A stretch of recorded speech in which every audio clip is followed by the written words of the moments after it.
रश्मि और अमर लॉकडाउन के चलते डेटिंग ऐप पर मिलते हैं। उसी बीच उनकी बॉन्डिंग बहुत अच्छी बन जाती है और दोनों एक दूसरे से प्यार करने लगते हैं। बस लॉकडाउन खत्म होते ही चट मंगी पट शादी। उससे पहले घर में बात तो कर लो। अरे माँ पापा कभी मना नहीं करेंगे।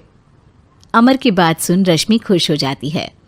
ऐसे ही दिन बीतते हैं और देखते ही देखते लॉकडाउन खुल जाता है, जिसके अगले ही दिन अमर अपने परिवार के साथ रिश्ता लेकर रश्मि के घर पहुंच जाता है। अभी लॉकडाउन खुला ही है और कोरोना तो ख़त्म भी नहीं हुआ, इसलिए ज़्यादा कुछ ना करके अगले कुछ दिनों में छोटे फंक्शन के साथ शादी कर लेते हैं। अमर के पापा की बात पर सब सहमत हो जाते हैं। कुछ दिन बाद दोनों की शादी हो जाती है और रश्मि अपने ससुराल पहुंच जाती है। बेटा, शादी तो तूने अपनी मर्जी से कर ली, लेकिन बहू को बोल देना इस घर में हुक्म मेरा ही चलेगा, इसलिए अपना राज जमाने की कोशिश भी ना करें। माँ, रश्मि को यहाँ सिर्फ प्यार, आशीर्वाद और अपनापन चाहिए, पैसा या राज नहीं। बेटी की बात पर सास मुंह बनाए वहाँ से चली जाती है और अब वो हर रोज़ रश्मि को परेशान करना और ताने देना शुरू कर देती है। देखो, ये है आजकल की लड़की, इंटरनेट पर लड़कों से बातें करते हुए इन्हें शर्म भी नहीं आती, और यहाँ तो देखो कितनी सीधी सुशील बनकर दिखा रही है। मम्मी, शादी के रिश्ते वाले इंटरनेट ऐप से जब किसी को कोई दिक्कत नहीं है, फिर डेटिंग ऐप के जरिए मिलना किस तरह गलत हो सकता है? रश्मि के डेटिंग ऐप वाली बात सुन उसकी हैरान सास तुरंत तुनक कर पूरे घर को सिर पर उठा लेती है, जिसकी आवाज़ सुन अमर और उसके पापा भी वहाँ आ जाते हैं। हाय मेरी माता, इतना बड़ा झूठ! डेटिंग ऐप को इंटरनेट के जरिए मिली है बोलकर इस कलमुही को मेरे सर ला बिठा दिया। अरे नास पिटी, तुझे जरा भी शर्म नहीं आई? वहाँ न जाने कितने लड़कों से गुलु गुलु करके तुझे मेरा ही लड़का मिला था फंसाने के लिए। माँ, मुझे तो समझ नहीं आ रहा क्या बोले जा रही हो। डेटिंग ऐप इस्तेमाल करना कोई अपराध नहीं है, और तुम रश्मि को ऐसा कैसे बोल सकती हो? मैं भी तो था उस ऐप पर। पहले उसके लिए माँ से झूठ बोला और अब लड़ाई कर रहा है। सास और अमर की बात सुनकर रश्मि हैरान खड़ी रहती है। अमर, तुमने घर में झूठ क्यों बोला? ये सब देख रही हो ना, इसी की वजह से झूठ बोलना पड़ा।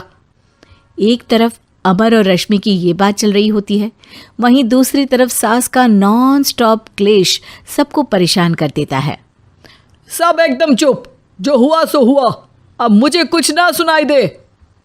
पति की बात सुन सास चुप होकर वहाँ से चली जाती है, लेकिन अब वो रश्मि के सिर दुनिया भर के सारे काम डालकर उसका जीना पहले से भी ज़्यादा मुश्किल कर देती है। मम्मी, मैं आपका गुस्सा समझ सकती हूँ, आपको जो करना है कर लीजिए, मैं कभी कुछ नहीं बोलूँगी। उम्मीद है किसी दिन तो आपका गुस्सा शांत होगा और नफ़रत प्यार में बदलेगी।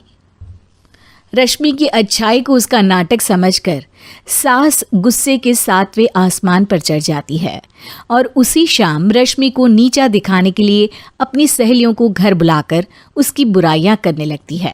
अरे कौशल्या, क्या बताऊं, आजकल के बच्चे ना बहुत एडवांस हो गए हैं। पहले रिश्ते घर परिवार वाले सब देख परख के कराते थे, और अब ये लोग खुद न जाने कहाँ कहाँ मिलकर खुद ही सब कुछ पक्का करके हमें बता देते हैं।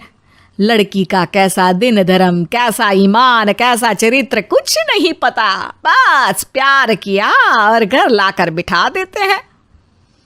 अरे ऐसा क्यों बोलती हो? आजकल बच्चे अपने आप में बहुत समझदार हो गए हैं, और फिर पूरी ज़िंदगी तो उन दोनों को ही साथ निभानी है। अपनी पसंद से शादी कर भी ले तो क्या दिक्कत, तू ही देख ले, पहले इतना अच्छा बेटा और अब सोने पर सुहागे जैसी सर्वगुण संपन्न बहू। और पता है, अभी कुछ दिन पहले मेरी बेटी ने मुझे डेटिंग ऐप के बारे में बताया, जहाँ लड़का लड़की अपनी पसंद से अपने आप एक दूसरे को चुन लेते हैं, और फिर अगर सब सही रहता है तो बात आगे भी बढ़ जाती है। अरे इसमें इतना खुश होकर क्या बता रही हो? ये तो गलत है। न जाने कौन क्या है, कितना झूठ कितना सच है। अरे पर सोचो, जब तुम किसी के बताए रिश्ते को देखने जाते हो तो क्या एक ही बार देखने से सच झूठ का पता लगा सकती हो? ज़रूरी नहीं कि बच्चों का लिया फैसला हमेशा गलत हो। अरे बहुत बार हमसे भी तो गलत फैसले होते हैं ना। अच्छे बुरे लोग तो हर जगह मिल सकते हैं, फिर इसमें सिर्फ बच्चे ही गलत कैसे? सहेलियों की बात सुन सास सोच में पड़ जाती है और इसी तरह कुछ दिन बीत जाते हैं जिसमें ना तो वो रश्मि को परेशान करती है और ना ही कोई ताना सुनाती है, जिसे देख रश्मि परेशान हो जाती है। मम्मी, आपकी तबीयत तो ठीक है ना? कुछ दिनों से देख रही हूँ आप मुझे कुछ बोलती ही नहीं। तो मेरा परेशान करना ज्यादा अच्छा लगता है क्या? नहीं, आपकी शांति उससे ज्यादा परेशान कर रही है। शांति इसलिए है क्योंकि मुझे एहसास हो गया है कि गलत तुम लोग नहीं, मेरी सोच है। प्यार तो एक सुंदर एहसास और शादी खूबसूरत साथ है। अगर ये साथ सच्चा है तो कहीं पर भी किसी भी तरह जुड़ा हो उससे कोई फर्क नहीं पड़ता।